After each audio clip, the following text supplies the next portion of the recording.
Hey everyone, I'm back, and today we're going to be talking about Crank High Voltage, or Crank 2 as you might want to call it. And this is a film starring Jason Statham, and it's directed by Neville Dean and Taylor, just like the first Crank movie. And the first one I really enjoyed. It was a blast from beginning to end, like no filler, super fun action, and it's very cartoonish, and it's kind of like a video game, but in a way that works in favor of the film. And this movie is the first movie all over again, but much more video game-y like, and it is so stupid, so enjoyable, and it's just a blast. And I was more into this movie than the first movie, and basically the concept of this movie is after the first film, Jason Statham's character is like kidnapped, and like he has like surgery, like he gets like a heart transplant, like they steal his heart and they give him an artificial heart, and while they're like removing his heart, he's like awake for the whole thing, I guess. And that was pretty hilarious. And now the concept of the movie is Jason Statham going out to find his strawberry tart aka his heart. And like I noticed that line in the movie, I was like, I'm writing that down. I need to remember that line. And that's what I'm gonna call a heart from this point on for the rest of my life. Strawberry tart. That's so funny. I love it.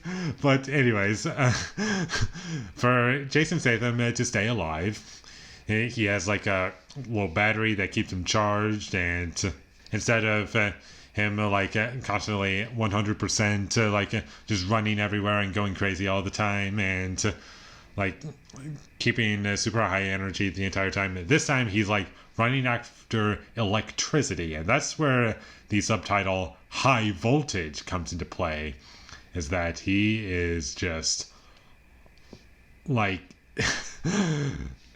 electrifying. There's no better way to describe it. It's just electricity, and it's so cartoonish, so over the top. I loved this movie, and without spoiling anything, there are like similarities between this movie and the first movie.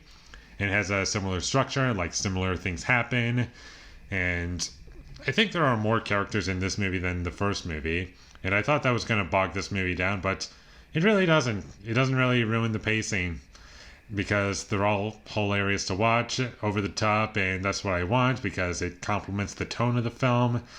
And much like the first movie, I feel as though this film is very self-aware about what it is, and the action is awesome, and like there are points where like Jason Statham is running and it like does these freeze frames, and it's amazing. I love it. It's the most entertaining thing in the world, and I'm glad that they did it. And like the first movie, lots of rock music, or if that's the genre, if that's called, lots of that in the movie. And this movie probably has the funniest sex scene I've ever seen in a movie. I'm not gonna lie. It was amazing. Like unrealistic for sure, but like that's the kind of cheese that I want out of a movie like this. I can't even say why it happened, because it's so funny. Like even more extreme than the first movie. Like I don't even know how to compare the two movies in terms of like this kind of stuff. It was pretty amazing. The only complaint that I would have with this movie overall is that there was some CG fire that I wished was a bit more convincing. It just didn't look all that good to me, and as satisfying as the third act was, it was just some fire that I felt could have been done better.